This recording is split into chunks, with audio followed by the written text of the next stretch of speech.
Although he began life as a beloved fan favorite and the only true evidence of Guts' humanity, many in the Berserk community have become sort of jaded with Puck, mostly because they think he's become too much of a comic relief character. That worked when he and Guts were the only people in the dynamic, but as the Black Swordsman's party has grown, Puck has hitched his ride to Isidro and given birth to the most insufferable duo in manga history. The pair get up to all sorts of antics, and it's kind of a cosmic joke that the penultimate chapter Miura penned for his series was focused on Puck and Isidro raising hell in Elfhelm. But in amongst all that goofiness, it's easy to lose track of the fact that Puck is the thread that has brought all the good guys together. No one wants him to get a bigger head than the one he already has, but in many ways, Puck has a major role to play in Guts' fate. It's hidden from both of them because neither has the patience to see it, but we do. And in this video, we'll dive into why Puck is the key to Guts' future and the real reason behind him not disappearing when Elfhelm did.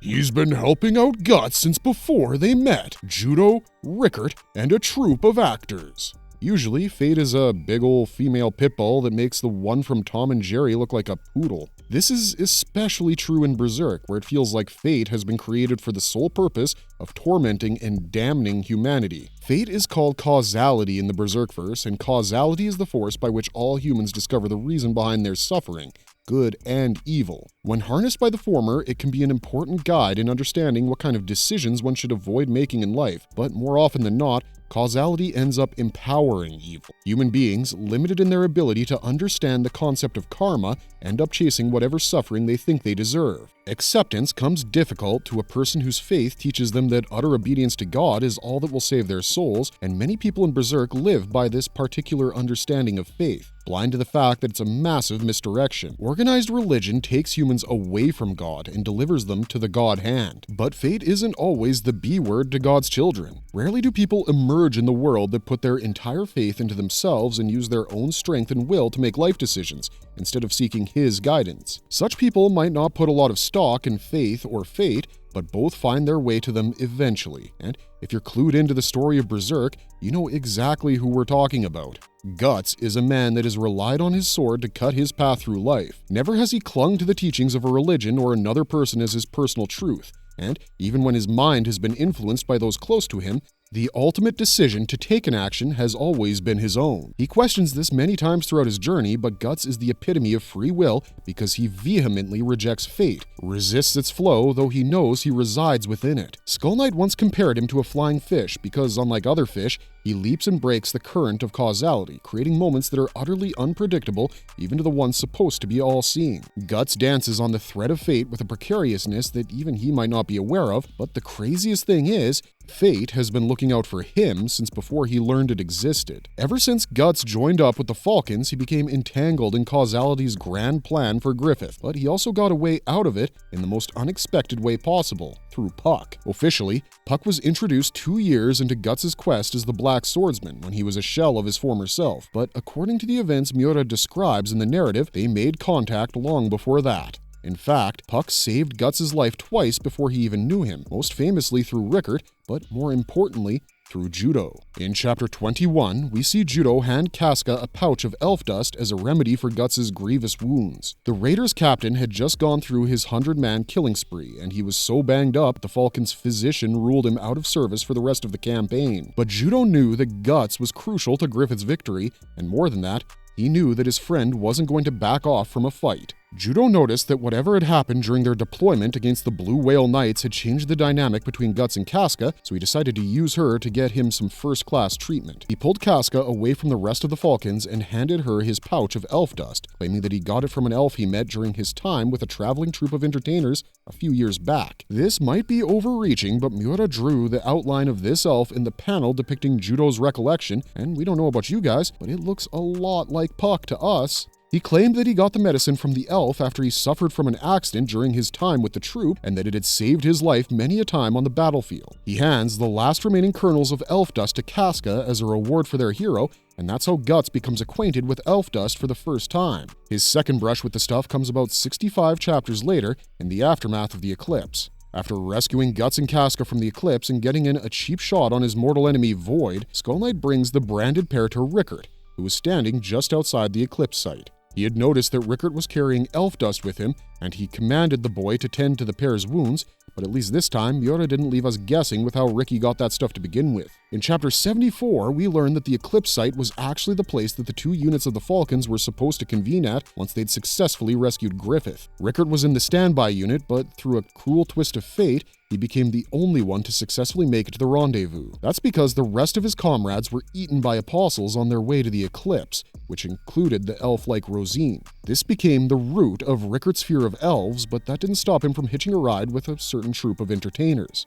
Because of what he'd witnessed, Rickert was pretty out of it throughout the entire journey to the border, but the troop's leader could tell something was wrong with him. When they parted ways, he handed Rickert a pouch that looked eerily similar to the one Judo had and claimed that it was his troop's secret remedy. A few moments later, we see his resident fortune teller taking a peek into Rickert's future, and she's horrified by the star alignments that follow his path. She discusses it with an elf that's hanging around with the troop and wonders if the elf meeting Rickert was a part of God's great plan. Then, as if to say yes it was, we learn that that elf is none other than Puck. At this point in the story, Guts was far from becoming the Black Swordsman or even engaging in regular battles with the supernatural, and yet Puck was already in his path. He'd had his life saved twice by the pesky little pixie, and that would only become more of a habit in the years that followed. He was the one that pulled Guts out of his darkness.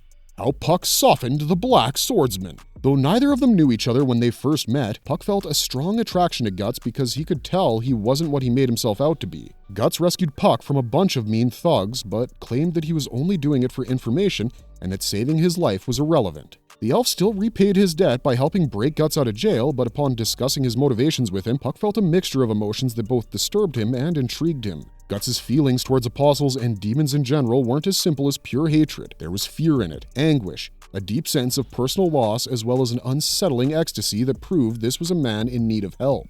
Though he didn't say it in the beginning, Puck wanted to be the person that helped Guts because he claimed it was in an elf's nature. When he was introduced during the Black Swordsman arc, Puck was an important factor in highlighting Guts' humanity because that was a time period in his life where he acted more like an apostle than a person. He had a penchant for wanton destruction, and he rarely cared about collateral damage. The only line he wouldn't cross was willingly killing children, and even that he was forced to do by rogue spirits. It's fair to say that though Guts professed the virtues of the unyielding human spirit, his own spirit was giving up in the face of his impossible struggle. He'd been tasked with cutting his path through the darkness itself, whilst shielding his soul from it, which is easier said than done. For a wandering wraith like Skull Knight, killing apostles is as easy as dicing vegetables, but for a human being, it's an uphill battle during an avalanche. Guts managed to turn killing apostles into an art form, but the cost of his creation was his human restraint. He became willing to go to any lengths necessary just to kill his target, and Puck recognized this darkness within him. Through his insistence to keep traveling with Guts on account of his fascinating life,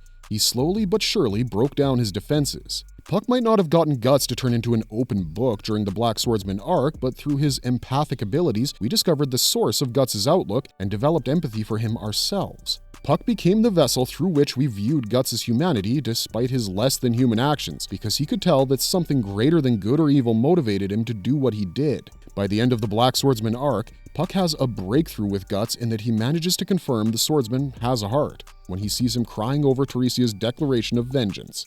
Puck was appalled by Guts using her as bait to drop his target's guard, and even more so when Guts encouraged Teresia to commit suicide, but to us it made sense. Guts has always been a believer in free will, and what he presented Teresia with wasn't a path, it was a choice. He told her that she could choose to end her life if her suffering was that great because it was her life, and she should do with it what she wanted. When she ends up nearly falling through the collapsing floor, Guts instinctively saves her because she hadn't gone through with her decision yet. He outwardly tells Teresia that he'll be waiting for the day she exacts her revenge from him, but on the inside, he's deeply saddened by it. This marks the first moment in Guts and Puck's long association where the elf softens the raw slab of iron that was Guts' heart. By the time Berserk returns to the Black Swordsman timeline, Puck has become the beacon of Guts' humanity, but he's also become something else. When Puck returned, Guts had been fleshed out as a character plenty by Miura, So much so that justifying his Black Swordsman arc shenanigans was next to impossible. We now know that he was a kind man, good at heart, but he's hell-bent on doing the right thing by any and all means necessary. Puck's return happened shortly after the eclipse, and back then, Berserk had become a dark enough series to require comic relief.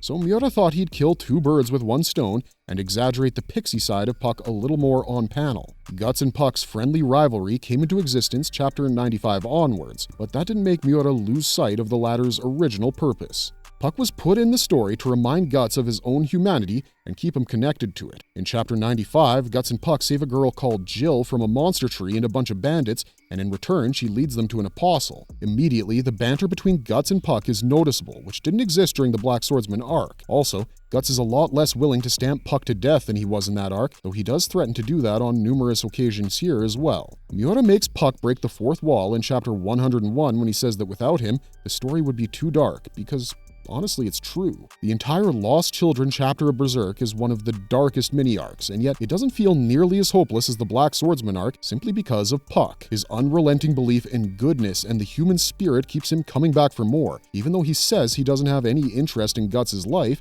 and it's what eventually breaks him out of the darkness. Throughout the Lost Children chapter, Puck does his best to keep Guts from giving in to the monster within him, and it works on an unconscious level. In chapter 104, he leapt at Rosine and Jill, trying to kill the apostle regardless of the girl in the way, and he only manages to clip her left wing. He wonders to himself whether it was a hesitation in his sword, and though he can't bring himself to accept it, we, the reader, understand that it was Jill that stayed his hand. He had reached his lowest point imaginable in chapter 116 because despite knowing he had mortally wounded Rosine, he still wanted to finish the job. Guts raised Dragonslayer to kill her even after Jill threw herself over her old friend, and there's no telling what he would have done had he not been struck by a crossbow. He immediately fled the scene because he knew he was being chased by those god-loving Holy Iron Chain Knights, and in the brief period that he's separated from Puck in chapter 118, he has the darkest emotional revelation of his life. The Beast of Darkness is born in his mind based on the suggestions being made to him by dead spirits that were only trying to play on his guilt.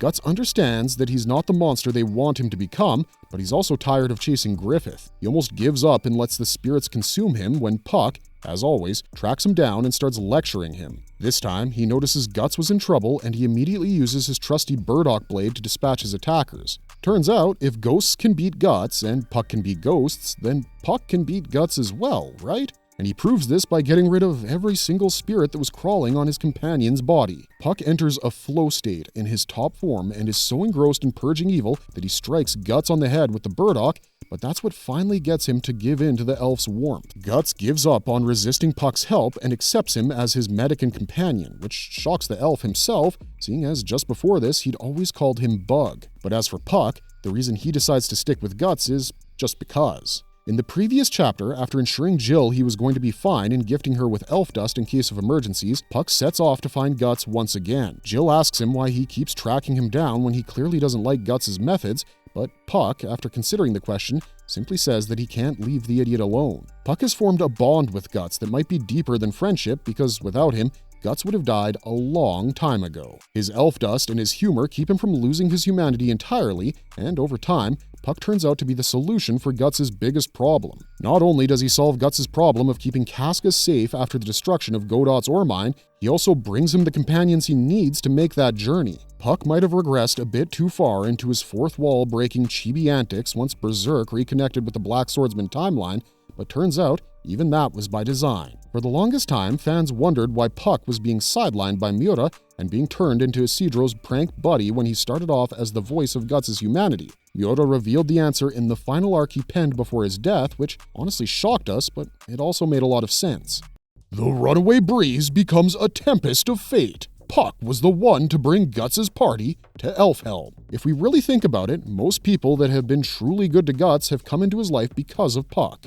Judo, Rickert, Farnese, Serpico, Isidro, Shirke. Well, Farnese and Serpico were trying to kill him for the first couple of years of their acquaintance, and Serpico a bit beyond that, but in the end, they too became indispensable to Guts' cause. If you've read any of the Berserk manga beyond the Conviction arc, we don't need to tell you guys how tight Puck and Isidro have become, and though Rickert might still be scared of elves, he appreciates Puck's presence in Guts' life. He correctly surmises that the only reason Guts is still Guts is because Puck found him on his travels. Without the elf, maybe all that would remain of his old friend would be his beast of darkness, and Rickert was scared that that could end up becoming inevitable. But when he saw Puck with Guts, he just knew that the elf had something to do with Guts not self-imploding. Despite their friendly rivalry, Puck and Guts deeply value each other's company, and though they'll never say it, their relationship is more like a soul bond. Just how Ivalira is bonded to Shirkei's life energy, Puck is bonded to Guts' life energy, and perhaps Isidro's as well. We're kind of unclear on the rules of how many people one elf can become a lifelong companion to,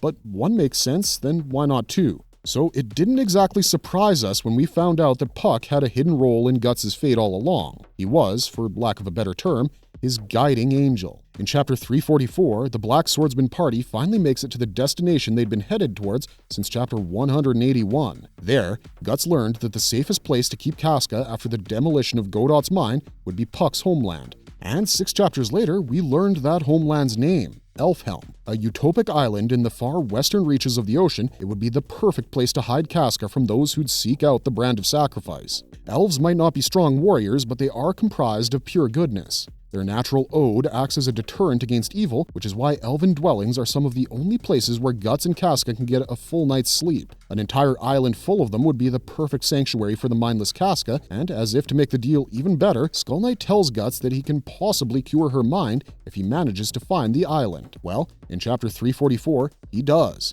And when his party is greeted by the island's inhabitants, a shocking truth is revealed. Before their arrival, the Flower Storm Monarch had an oracle that a small wind whirling out of Elfhelm would draw in many fates and return as a tempest. Puck told Guts that he had left his home because he got bored, when in truth, he'd fallen asleep on a seagull and woken up far away from Skellig. Had he known that he was the subject of prophecy, he'd have likely grown a massive ego from the outset. He certainly gains one upon learning that he was the storm that brought the Black Swordsman party together, but for once in his life, his gloating is well-deserved. If we look at the evidence, Puck is the reason good things start happening to Guts once again. He's the reason Guts decides to take Isidro, Farnace, and Serpico on as companions, because Puck arrives with them in tow just as Guts needs more help to keep himself in check. He's the one who recognizes Shirkei as a witch, and when Flora explains that she'd already known about the Black Swordsman party's arrival, she uses Puck as the subject of her oracle. They of the brand will visit this forest, guided by tiny wings.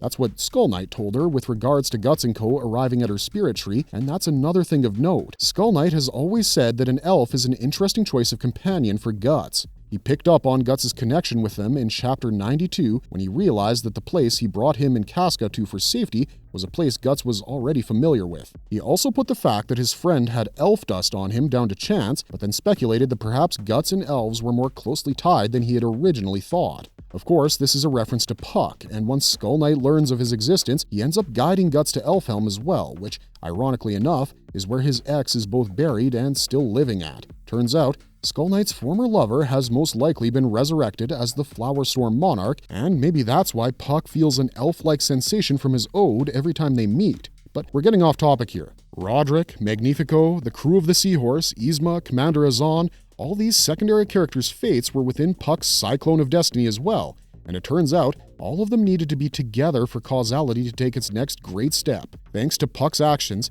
Isidro and Serpico have become adept supernatural warriors, and Farnace has turned into a prodigious novice mage. He is partially the reason for Magnifico tagging along with them, what with their scheme to sell elves and make money. He's also one of the first people, alongside Isidro, to accept Yzma as she was, excessive cheeriness and all. Unbeknownst to all of us, Puck has been the glue that brought the Black Swordsman party together, and if his fate is bonded to Guts, then it makes sense why he didn't disappear with Elfhelm. You can argue that Ivalira came from a different spirit tree domain, so her staying with Shirkei makes sense, but Puck was from Elfhelm. Even Yzma, who had only been a resident of the island for a few weeks but was accepted as one of their own, disappeared when Elfhelm disappeared from the physical world. But not Puck. It's pretty clear from all the evidence we presented that the Tempest of Fate isn't done blowing its last wind yet, and maybe that's why Puck is still around. Sure, it makes sense that his ode and Gutses have bonded to a level where he identifies the latter's satchel as his home more than Elfhelm, but as we pointed out throughout the video, Puck has been a part of Guts' fate since before they met.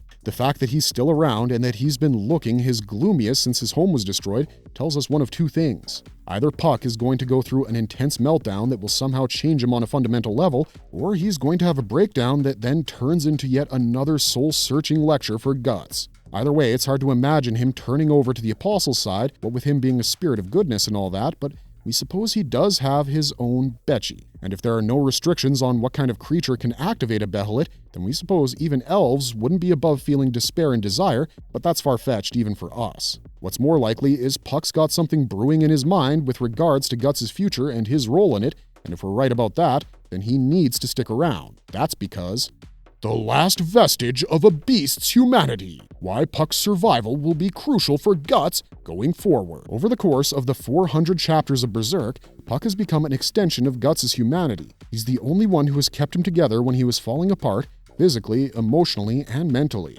And it's thanks to him that Guts has friends once again. Though neither of them admit their feelings of kinship with each other, they also won't stop looking out for one another, or fighting with one another over petty little things. That's just how a brotherly bond is, we suppose, but right now, it's the most important bond in Guts' life. Ever since Casca was taken from him by Griffith again, he's been shattered into a million little pieces. His beast of darkness has been unleashed, and more often than not, he's in a trance-like state where he just keeps mumbling to himself. If Guts was a shell of his former self as the Black Swordsman, he's no more than a husk now, and that's more than a little concerning if you ask us. Guts is the nucleus of humanity's defense. He's their greatest warrior by far, and truth be told, when he pursues his grudges, bad things happen, but they ultimately add up to a much greater good. Guts needs to be in peak physical and mental condition for the battles ahead, and the fact of the matter is, he's not getting there anytime soon, at least not without an act of God. His spirit has been crushed by Casca's loss, and if the Beast of Darkness truly gets its way, his spirit will be all that remains of him. We know it wants Guts to sacrifice himself in exchange for the power he so clearly needs to defeat Griffith,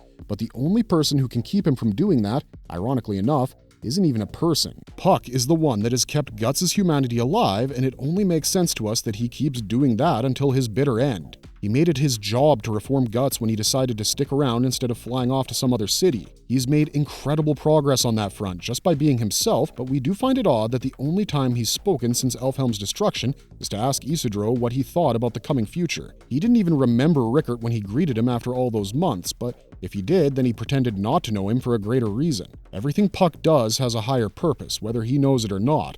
And we really think that the whole reason he's in Berserk in the first place is to keep Guts, well, human. He's done a smashing job of it so far, even with the bumps in the road, but right now, the path ahead looks a bit scorched. Puck needs to figure out what role he's going to play in the upcoming battle real quick, because as we've already established, his actions matter the most. He has been the hidden shaper of Guts' destiny, and without him, we shudder to think what would have become of the guy. But because he's still there, there's still hope for the world, and that's a statement we never thought we'd say out loud. Marvelous verdict! This is also not a statement we ever thought we'd say out loud because it's quite literally everything we've got for you on the Puck front. It's interesting to think about how a bug Guts wanted to crush to death has ended up becoming the most important person in his life, and we all know he won't acknowledge that even if he knows it. But what we want to know is what you thought about this video, and Puck in general, so let us know in the comments section down below, and we'll see you guys in the next one.